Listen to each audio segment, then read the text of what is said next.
Tally help videos में आपका स्वागत है।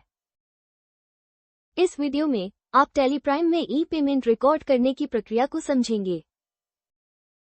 टैली प्राइम में ई पेमेंट की सुविधा आपके विक्रेताओं या आपूर्तिकर्ताओं के भुगतान को सरल बनाती है।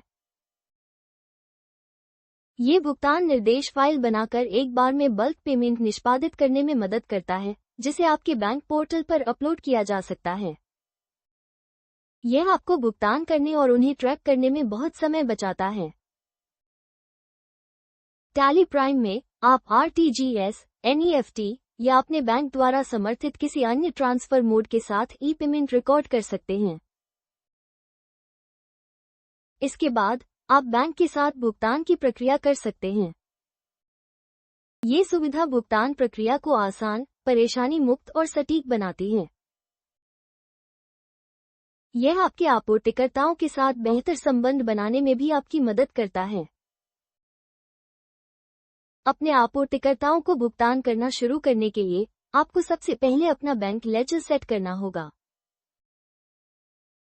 मान लीजिए कि आपके पास कोटक महिंद्रा बैंक में खाता है, जिसके माध्यम से आप ई पेमेंट करना चाहते हैं।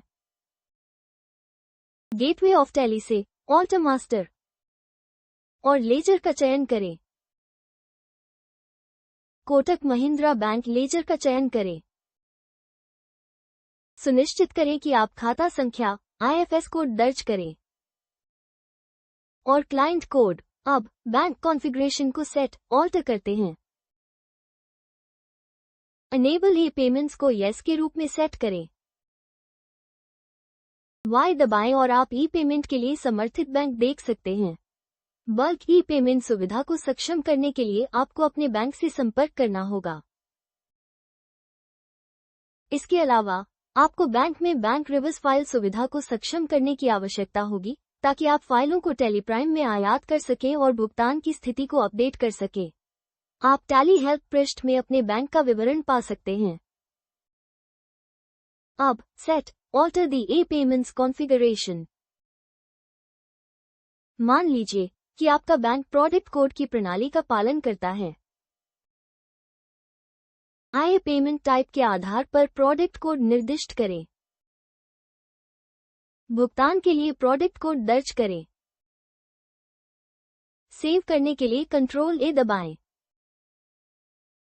ई पेमेंट से संबंधित सभी फाइलों के लिए पाथ निर्दिष्ट करें। कॉन्फ़िगरेशन को सेव करने के लिए कंट्रोल ए दबाएं। अब लेजर को सेव करने के लिए कंट्रोल ए दबाएं। अब जब हमारे पास बैंक लेजर में सभी आवश्यक विवरण हैं, तो ई पेमेंट रिकॉर्ड करने के लिए आगे बढ़ें। Alt G दबाएं और क्रिएट वाउचर चुनें। वाउचर प्रकार आवश्यकतानुसार पेमेंट, कॉन्ट्रा या जर्नल हो सकता है। मान लीजिए कि आप पेमेंट वाउचर के माध्यम से ई पेमेंट कर रहे हैं। बैंक लेजर का चयन करें। अब लेजर खाता चुनें। भुगतान की जाने वाली राशि दर्ज करें। अब वाउचर राशि पर एंटर दबाएं। बैंक एलोकेशन स्क्रीन में transaction type E fund transfer, E cheque या EDD हो सकता है, जैसा कि आपके बैंक द्वारा समर्थित है। संबंधित ई फंड ट्रांसफर का चयन करें। NEFT चुनें।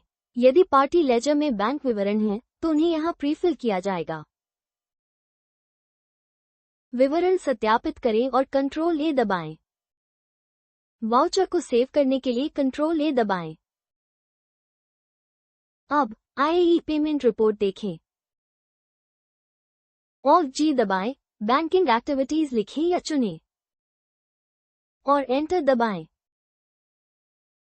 ई पेमेंट कॉलम में बैंक लेजर चुनें और एंटर दबाएं।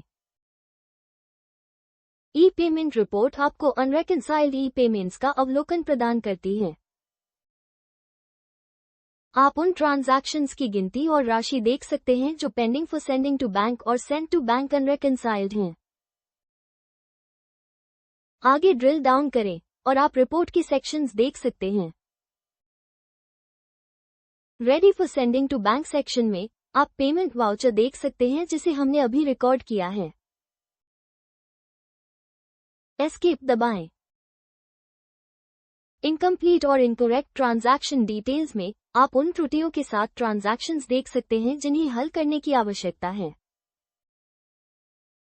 एस्केप दबाएं। आईए mismatch in bank details with master section में जाएं। आप उन परिवर्तनों को देख सकते हैं जिनके कारण मास्टर्स में विवरण की तुलना में मिसमैच हुआ है। आप त्रुटियों और चेतावनियों को हल कर सकते हैं ताकि वाउचर बैंक को भेजे जाने के लिए तैयार हो जाएगा। सेंड टू बैंक के तहत आपके पास ट्रांजैक्शंस हैं जो निर्यात किए गए हैं और बैंक पोर्टल पर इन प्रोग्रेस हैं। अनसक्सेसफुल सेक्शन में ऐसे भुगतान हैं जो बैंक में कुछ त्रुटि के कारण विफल हो गए हैं या यदि बैंक पोर्टल पर किसी अप्रूवर द्वारा भुगतान अस्वीकार कर दिया गया है। सक्सेसफुल सेक्शन में ऐसे भुगतान होते हैं जो बैंक द्वारा पूरी तरह से संसाधित किए जाते हैं। पेमेंट के स्टेटस को इंगित करने वाले प्रत्येक सेक्शन के साथ आपके लिए ट्रांजैक्शंस पर कार्रवाई करना आसान हो जाता है। अब हो सकता है कि आप उपयोगकर्ताओं के एक समूह को ई पेमेंट सुविधा का उपयोग करने की अनुमति देना या प्रतिबंधित करना चाहें। ऑल्ट की दबाएं और यूजर रोल्स चुनें। डिसअलाउ द फॉलोइंग फैसिलिटीज के अंतर्गत फुल एक्सेस का चयन करें। लिस्ट ऑफ रिपोर्ट्स के अंतर्गत ई पेमेंट्स चुनें। अब एंड ऑफ लिस्ट चुनें। अलाउ द फॉलोइंग फैसिलिटीज के अंतर्गत क्रिएट का चयन करें और फिर लिस्ट ऑफ रिपोर्ट्स के अंतर्गत ई पेमेंट्स का चयन करें। अगली पंक्ति में आइए फुल एक्सेस प्रदान करें। ई पेमेंट के लिए एक्सपोर्ट। इसी तरह आप ई पेमेंट से संबंधित एक्टिविटीज के लिए एक्सेस प्रदान कर सकते हैं। यूजर एक्सेस टू एक्टिविटीज के बारे में अधिक जानने के लिए आप हमारा video How to restrict or disallow users from performing certain activities in Tally Prime देख सकते हैं। जैसा कि आपने देखा, Tally Prime में आप आसानी से अपने बैंक लेजर सेट कर सकते हैं, ई पेमेंट रिकॉर्ड कर सकते हैं और ई पेमेंट का स्टेटस जान सकते हैं। इसके अलावा आप उपयोगकर्ताओं को कुछ एक्टिविटीज को करने से प्रतिबंधित या अस्वीकार भी कर सकते हैं। धन्यवाद। टैली प्राइम में किसी भी स्क्रीन पर कार्य पूरा करने का तरीका जानने के लिए कंट्रोल F1 दबाएं। आप सहायता पाने के लिए व्हाट्सएप भी कर सकते हैं। नवीनतम वीडियोस के लिए टेली सॉल्यूशंस चैनल को सब्सक्राइब करें।